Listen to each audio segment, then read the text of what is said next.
Latest news के लिए subscribe करें और न्यूज अपडेट के लिए बेल आइकॉन पर क्लिक करें। देश की आजादी के बाद से लोगों को भ्रमित करके और वोट बैंक की राजनीति करके कई बरसों बरस तक कांग्रेस ने इस देश के अंदर में राज किया, प्रदेशों में राज किया। और एक बार फिर से कांग्रेस की जो छत्तीसगढ़ सरकार है वह आरक्षण के नाम पर लोगों को भ्रमित करने का काम कर रही है। विशेषकर एक जो सबसे बड़ा वर्ग इस प्रदेश का है, जो पिछड़ा वर्ग है, उसको भ्रमित करने का काम ये छत्तीसगढ़ की कांग्रेस की सरकार कर रही है। पिछले वर्ष ओबीसी वर्ग को 27% आरक्षण देने का उन्होंने जो घोषणा की, और जब यह विषय कोर्ट में गया और कोर्ट में विषय जाने के बाद सरकार ने अपना पक्ष सही तरीके से नहीं रखा और स्टे मिला,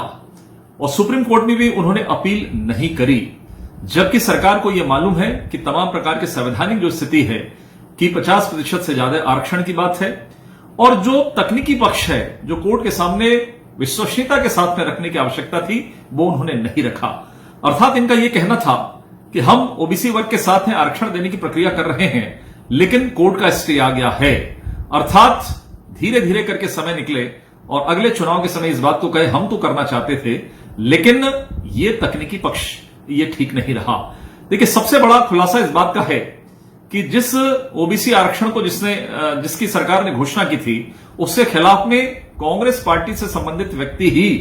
कोर्ट में जाता है, स्टे लाता है, और उससे कुछ महीनों बाद वही व्यक्ति को पद से नवाजा जाता है, राज्य मंत्री के पद से नवाजा जाता है। अर्थात कांग्रेस पार्टी की कथनी क्या है, करनी क्या है, और पर्दे के पीछे ये किस प्रकार का खेल कांग्रेस पार्टी कर रही, कांग्रेस की सरकार कर रही है, ये पिछड़े वर्ग के लोगों के बीच में इसका खुलासा होना चाहिए। For more news updates, do subscribe, like, share and comment. Clipper 28